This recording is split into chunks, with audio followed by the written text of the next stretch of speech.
Nah, tadi kita sudah lihat contoh sediaan ya atau hasil pewarnaan BTA yang bagus ya, yaitu yang di atas ini warnanya biru, tidak terlalu tebal, tidak terlalu tipis dan rata.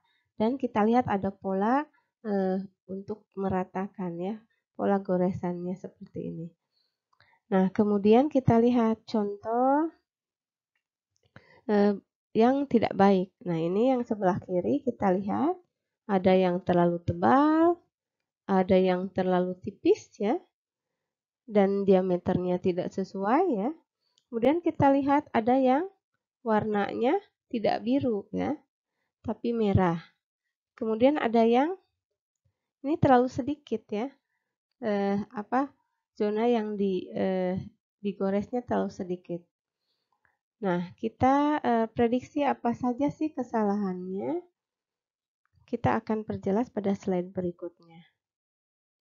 Nah, kita lihat contoh yang lebih banyak ya. Yang sebelah kanan ini adalah contoh yang preparat yang baik ya. Nah, ini preparat yang kurang baik. Oke. Nah, kenapa dia dikatakan kurang baik? Yang pertama ini adalah kita lihat terkelupas. Nah, kenapa bisa terkelupas?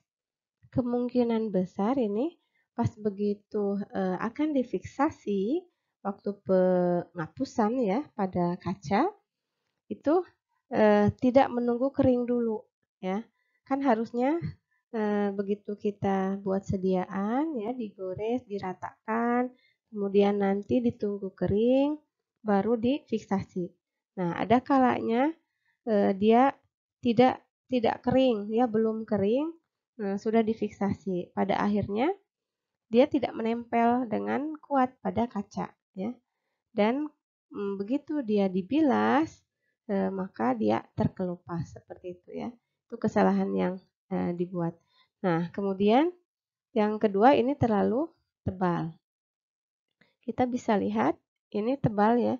Jadi cahaya kurang bisa nembus ya. Nanti pas pengamatan itu kurang baik ya. Kemudian yang ini yang ketiga ini tidak rata dan terlalu besar ya. Ukuran goresannya. Kemudian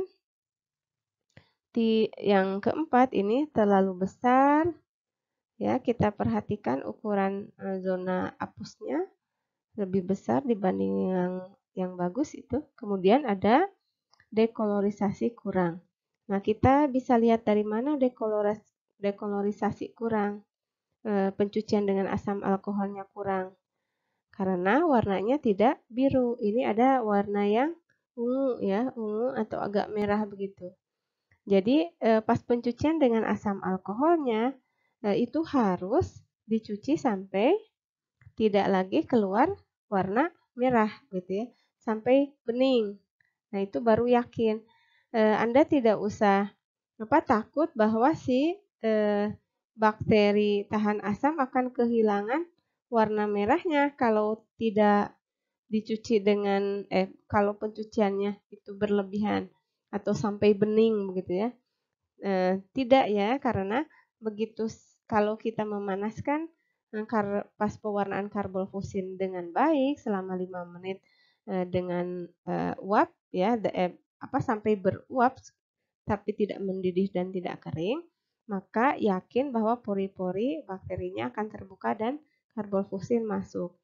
Nanti bakterinya akan merah. Ya begitu kita dinginkan, itu kan pori-porinya sudah menutup lagi dan meskipun kita cuci dengan asam alkohol sampai sediaannya itu tidak mengeluarkan lagi warna karbonfusin, maka kita yakin bahwa sudah masuk warnanya ya, tidak usah ragu-ragu untuk membilas.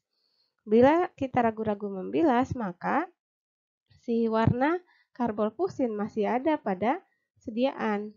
Ya, nanti pas begitu ditambahkan warna biru ya dari methylene blue, maka nanti warnanya tercampur jadi warnanya ungu gitu ya. Itu kesalahannya. Oke, kemudian yang selanjutnya yang nomor urutan 5 ini terlalu kecil, terlalu tipis dan terkelupas ya. Kemudian yang 6 terlalu kecil, terlalu tipis, tidak rata. Nah, selanjutnya terlalu kecil, tipis, tidak rata. Sama ya, hampir sama seperti ini.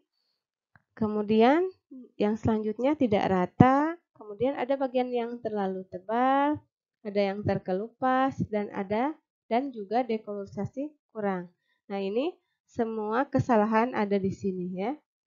Nah, menghapusnya tidak rata, ya ada yang tebal dan tipis, kemudian dia tidak kering, fiksasinya juga tidak menempel gitu ya, sehingga terkelupas. Kemudian menambahkan asam alkoholnya, pencuciannya tidak baik ya, jadi warnanya masih ada gitu ya. Oke, kemudian yang terakhir ini sediaannya hanya berupa usapan, kan harusnya diratakan gitu ya, dibentuk diratakan dengan bentuk pola melingkar-lingkar. Kalau ini kelihatan itu tidak ya, tidak berpola ya. Jadi ini hanya usapan biasa saja. Kemudian kita juga lihat warnanya ya, tidak rata juga, kemudian ukurannya juga tidak memenuhi syarat 2x3. Oke, itu contoh-contoh hasil ya dari pewarnaan BTA. Nah, bagaimana kita menilai tebal tidaknya ya hapusan yang kita lakukan pada saat sebelum diwarnai?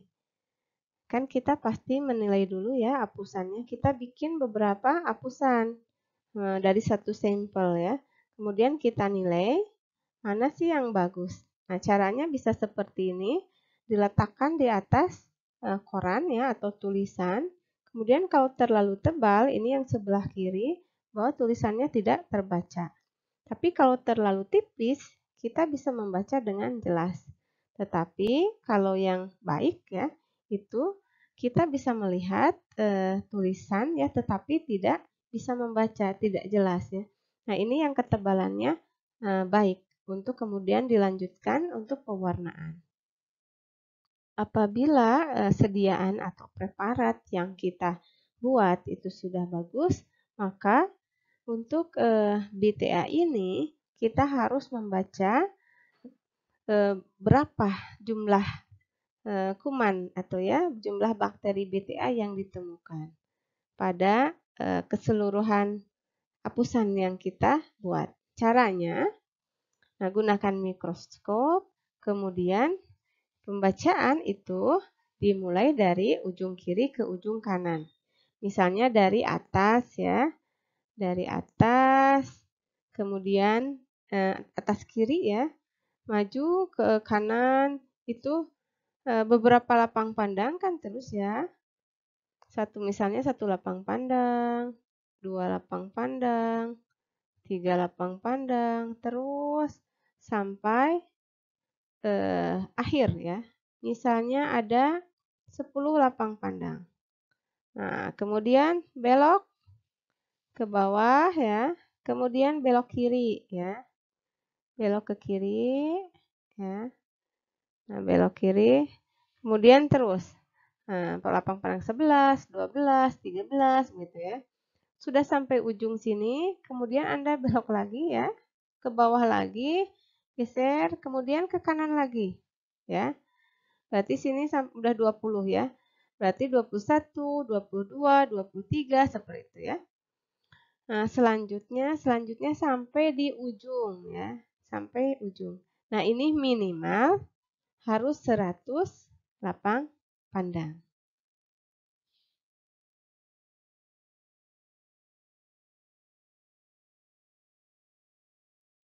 Baik, ini adalah beberapa hal yang harus diperhatikan ketika Anda akan memeriksa atau melakukan pemeriksaan terhadap BTA, ya, akan melakukan pewarnaan. Oke, diteliti dulu kiriman spesimennya dan apabila tidak memenuhi syarat maka ditolak. Ya, syarat-syarat spesimennya seperti yang sudah kita bahas ya, yaitu harus mukoid ya, kental ya, juga bermukus, berlendir, kental dan purulen ya. Ada bagian-bagian kasar gitu ya. Dan warnanya cenderung lebih kuning gitu. Kalau misalnya kebanyakan itu hanya air liur, maka itu harus ditolak dan disarankan untuk mengambil sampel baru. Oke, kemudian cari spesimen yang banyak, yang kemungkinan banyak ditemukan kumannya. Yaitu carilah yang purulen itu, karena kemungkinan itu memang banyak kumannya dan memang dari saluran napas bawah sampelnya. Oke, kemudian penggoresan harus setipis mungkin, tetapi tidak terlalu tipis. Kita sudah pelajari tadi ya, bagaimana ketebalannya yang baik ya. Nah, kemudian gunakan objek gelas yang bersih ya, bebas goresan dan bebas lemak. Oke. Nah, kemudian harus dievaluasi cara pembuatan reagensia dan lama pembuatannya. Nah, reagen yang digunakan untuk pewarnaan BTA harus diuji dulu sebelum diuji ke spesimen klinis. Jadi harus ada kontrol dulu ya. Nah, apakah BTA-nya itu terlihat merah atau tidak? Ya takutnya sudah lama reagennya ya atau tidak sesuai begitu ya. Maka nanti BTA itu tidak akan terwarnai merah ya. Maka itu nanti akan menimbulkan negatif palsu. Oke. Nah, ketepatan waktu yang dibutuhkan untuk pengecatan dan pelunturan. Karena ini harus diperhatikan juga. Misalnya waktu yang disarankan untuk pemanasan ya dengan pewarna karbol fusin itu 5 menit ya. Dan tidak mendidih atau tidak kering. Maka itu harus dituruti ya. Kemudian membilas dengan asam alkohol sampai bersih. Nah, itu juga harus dituruti. Tolong diperhatikan waktu yang dibutuhkan untuk pengecatan dan pelunturan. Nah, hasil pewarnaan BTA itu ya hasilnya yang BTA positif bakterinya akan terwarnai warna merah ya. Kemudian BTA negatif itu warna biru. Nah, kita perhatikan gambar ini. Kita lihat ada garis-garis merah di sini ya. Nah, itu bentuknya batang ya dan panjang. Tetapi memang warnanya kadang-kadang itu tidak rata gitu ya. Seperti bakteri putus-putus padahal itu batang ya. Oke, nah untuk melihat yang lebih jelas, nah kita perhatikan ini ya, bakteri warna merah.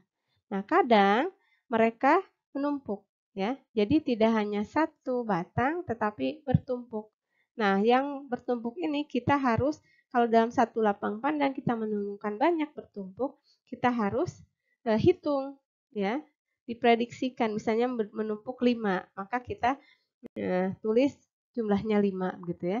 Pada satu lapang pandang itu. Misalnya digeser lagi, numpuk ada 10 gitu ya. Kita tulis 10 pada lapang pandang itu dan seterusnya. Nanti kita jumlahkan. Interpretasi hasil untuk pemeriksaan BTA kita berpedoman pada peraturan dari UAT-LD ya atau singkatan dari International Against Tuberculosis and Lung Disease. Nah, di sini ada jumlah BTA yang ditemukan dan cara melaporkan. Bila kita menemukan 0 atau tidak menemukan bakteri berwarna merah, maka hasilnya negatif. Apabila kita menemukan kurang dari 10 ya, pada 100 lapang pandang yang kita periksa, maka harus dituliskan jumlah yang ditemukan.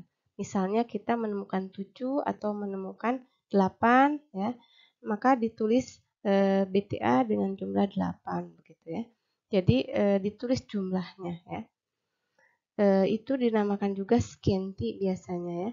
Nanti dokter akan merekomendasikan pemeriksaan ulang ya pada pasiennya setelah 3 atau 6 bulan kemudian untuk memeriksa lagi BTA-nya. Kemudian bila menemukan 10 sampai 100 pada 100 lapang pandang yang diperiksa, maka hasilnya 1 positif. Oke, kemudian bila ya ditemukan 1 sampai 10 per lapang pandang. Jadi bukan pada 100 lapang pandang, ini 1 sampai 10 per lapang pandang. Itu berarti rata-ratanya gitu ya. Rata-rata per lapang pandangnya 1 sampai 10. Misalnya rata-ratanya 6 gitu ya per lapang pandang. Maka itu 2 positif ya. Nah, bagaimana bila menemukan 6, kemudian digeser lapang pandang berikutnya menemukan 0, kemudian menemukan 5, menemukan 0, 0, 0, 0, dan kemudian 7 misalnya ya. Kisaran 1 sampai 10 ya. Berarti kan tidak konsisten. Berarti kita tetap harus memeriksa 100 lapang pandang ya. Tetap nanti dijumlahkan. Berarti jumlah per 100 lapang pandangnya berapa yang masuk pada kategori 2 positif itu? Berarti antara 100 sampai 1000 jumlahnya. Misalnya ketemunya 700 begitu ya per 100 lapang pandang. Berarti rata-ratanya kan hanya 7 ya, 700 per 100 berarti per lapang pandangnya hanya 7, berarti ini masuknya 2 positif ya karena rata-ratanya 1 sampai 10 lapang pandang. 1 sampai 10 per lapang pandang. Oke, kemudian bila ditemukan lebih dari 10 per lapang pandangnya, maka itu 3 positif. Jadi ini per lapang pandang. Misalnya ketemu 11 begitu ya. Digeser lagi lapang pandangnya ketemu 15, digeser lagi ketemu 20 gitu ya. Terus konsisten berarti rata-rata per lapang pandangnya lebih dari 10 berarti 3 positif. Tapi bila misalnya ada 15, digeser lagi, oh tidak ada, 0, 0, 0, kemudian ada lagi 12, kemudian 0 lagi. Nah, seperti itu tidak konsisten, maka itu tetap harus dihitung 100 lapang pandang dijumlahkan. Ya, berarti jumlahnya harus lebih dari 1000 ya. Baru itu dikatakan 3 positif kalau 100 lapang pandang. Gitu. Oke. Nah, ada pada beberapa rumah sakit ya, itu dikatakan 2 positif atau 3 positif itu bila konsisten ya pada 20 lapang pandang misalnya. Oh, misalnya ditemukan 6, kemudian digeser 7, geser 6 lagi, digeser 8 gitu ya. Pokoknya rata-rata per lapang pandangnya 1 sampai 10 gitu ya. Nah, tapi konsisten pada 20 lapang pandang maka langsung dikatakan 2 positif, tidak usah menunggu 100 lapang pandang. Nah, ada seperti itu juga aturannya. Tapi ada juga rumah sakit yang memang harus 100 lapang pandang. Dan kan karena memang peraturannya memang harus 100 lapang pandang, baru nanti rata-rata per lapang pandangnya berapa, itu yang menentukan berapa besaran positifnya. Ya. Kita akan coba contoh ya soal kasus pemeriksaan. Nah, ini seorang analis melakukan pemeriksaan terhadap bahan pemeriksaan sputum ya. Setelah dilakukan pewarnaan BTA dan dilakukan pengamatan secara mikroskopik didapat bakteri bentuk batang berwarna merah. Oke. Asalkan pewarnaannya cocok ya. Benar pewarnaan BTA, kemudian ditemukan batang warna merah berarti BTA positif. Oke, kemudian tinggal dihitung. Nah, setelah dilakukan penghitungan pada 100 lapang pandang, maka total bakteri warna merah itu adalah 600. Oke, termasuk positif berapakah sampel tersebut? Oke, ini 100 lapang pandang ya. Nah, ini ketemunya 600. Berarti per lapang pandangnya berapa? Per lapang pandangnya adalah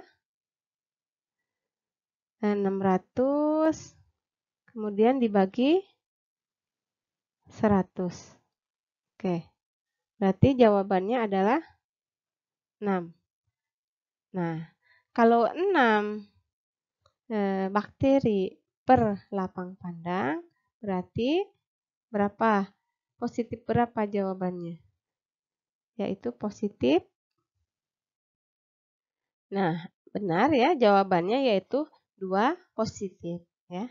Karena tadi kan jumlahnya 600 ya per 100 lapang pandang. Berarti rata-ratanya berarti 600 dibagi 100 berarti 6.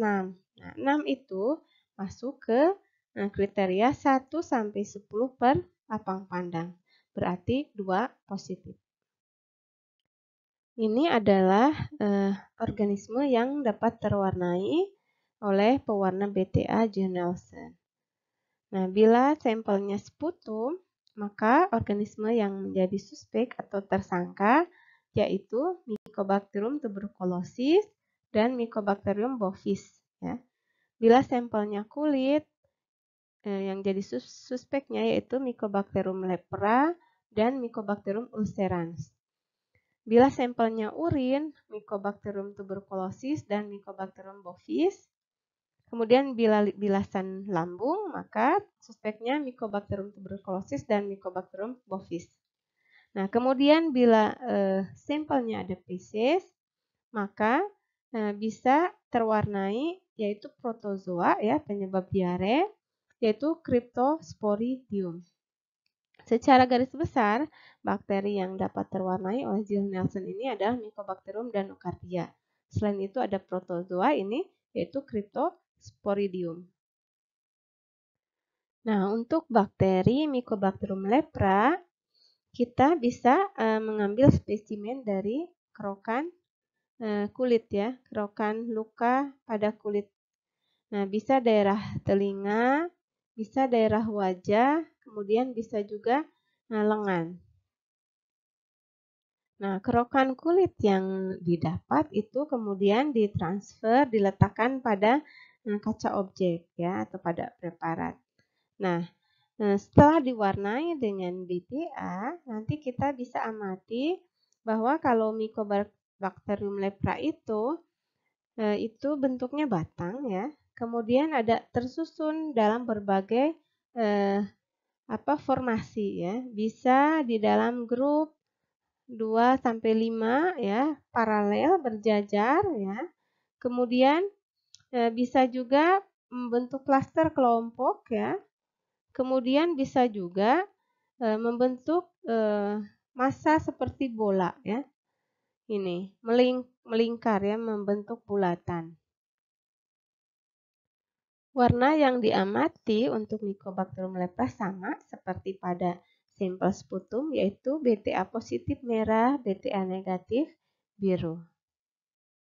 Namun ada perbedaan ya untuk interpretasi hasilnya. Kalau tadi ada 1 positif sampai 3 positif ya. Nah, untuk yang Mycobacterium lepra itu sampai 6 positif hasilnya.